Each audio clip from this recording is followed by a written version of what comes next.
Salut à tous, c'est Bangdasheno, bienvenue sur cette vidéo qui aujourd'hui va parler de discussion, de zone de discussion et se rendre compte, vous le savez très bien, que en fonction que vous soyez en face à face avec du monde ou que vous soyez au téléphone avec quelqu'un ou carrément via des SMS ou des réponses sur votre ordinateur, des mails ou autres, vous allez ne pas avoir le même cadre de parole, de discussion, de partage, et très souvent, on va s'apercevoir que plus il y a une distance, moins il y a de proximité avec la personne en face de nous, avec la réalité de la personne en face de nous, plus il va être facile pour nous de nous lâcher, et de s'énerver, de s'agacer, d'insulter, etc.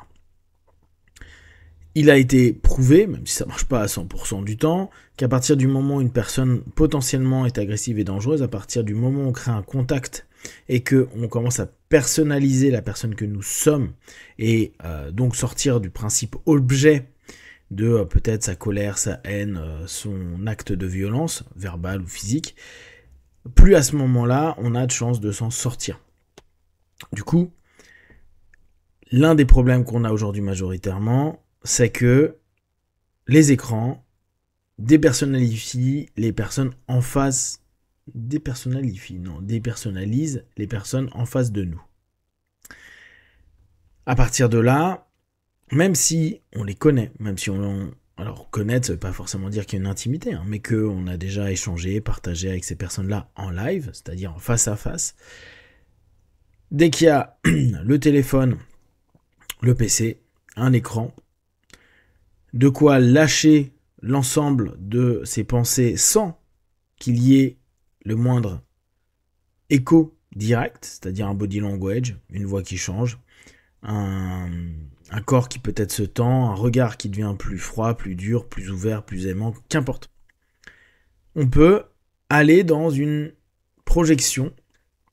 dans une discussion virtuelle qui commence avant tout dans sa tête avec, à ce moment-là, aucun espace de communication. On aime à faire croire que nos réseaux sociaux et nos modèles de communication aujourd'hui donnent des espaces d'échange, alors qu'en fait, c'est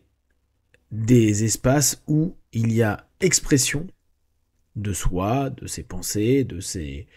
choses positives ou moins positives, mais ça ne reste qu'un espace qui, au bout du compte, mène très peu à l'échange. Ou un échange qui est dans une ligne du temps, dans une temporalité complètement indirecte.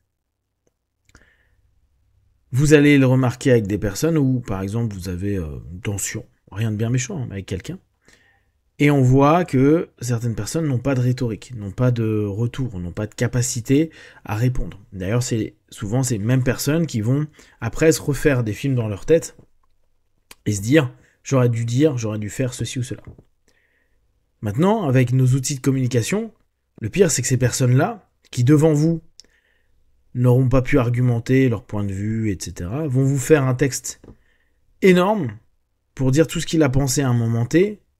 tout ce qu'il aurait voulu dire, ou tout ce qui aurait dû être partagé,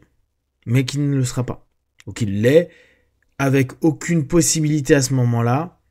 dans l'instant, de pouvoir reprendre les mots, contredire ou valider,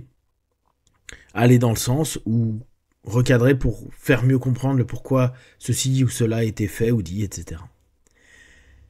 Du coup, on a un monde internet qu'on connaît, avec ses bons et ses mauvais aspects.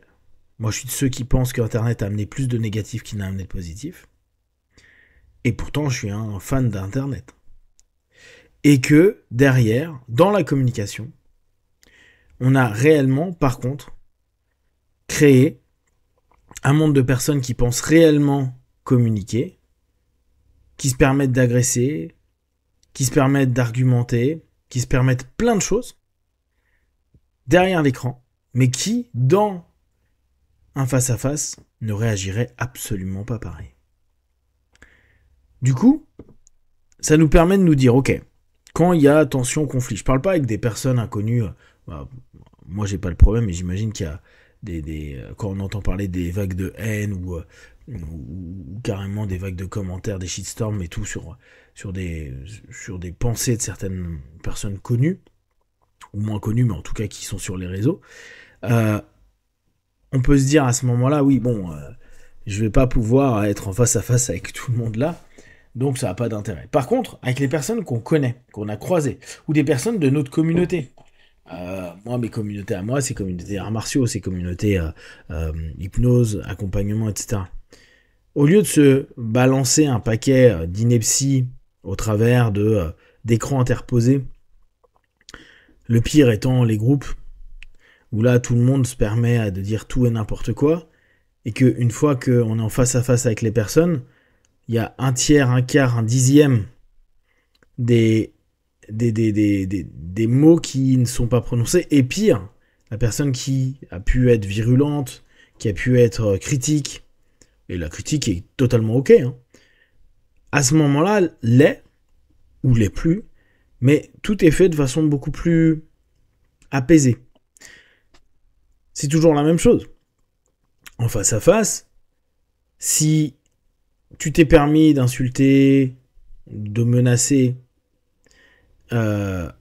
sur ou derrière un écran, c'est que tu te disais, il n'y a pas de problème. Mais là, dès que tu es un moment T face à une autre personne, il peut y avoir une réaction. Pas forcément de la violence, parce qu'il y en a qui vont pas ni avoir la mentalité, ni le physique de tout ça. Mais il peut y avoir des cris, il peut y avoir des larmes, il peut y avoir une gestion psycho-émotionnelle dont la personne qui vient juste de balancer son fiel n'est pas prêt à gérer. Et là, du coup, l'espace de communication, il est là. Ça ne veut pas dire que l'espace de communication à ce moment-là est particulièrement sain, mais il est présent, il est instantané, il comporte des inconnus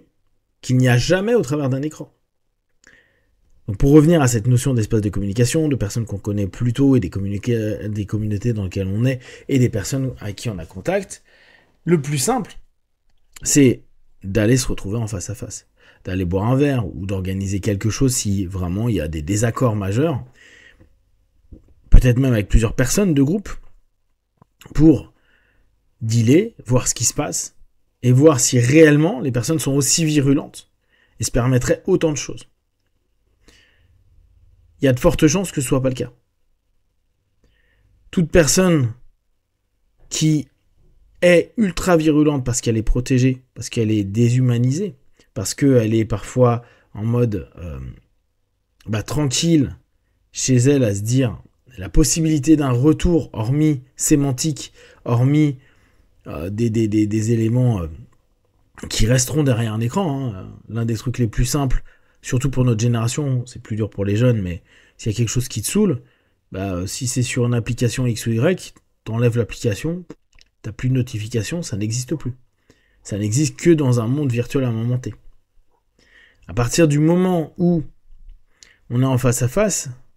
pendant le laps de temps où on est avec les personnes, tout ce qui se passe existe et peut marquer ad vitam. On peut parler de violence, qu'elle soit à nouveau verbale ou physique, ça peut réellement, à un moment ou à un autre, impacter. Et là, il n'y a pas un temps de digestion, il n'y a pas un temps de réponse, il y a du tac au tac. Il y a des choses qui peuvent mettre dans des espaces où on ne se sent plus en sécurité. Parce que insulter quelqu'un et mettre peut-être en colère ou éveiller, triguer, déclencher des gens qui ont de la rage vis-à-vis de ce que vous avez fait ou dit,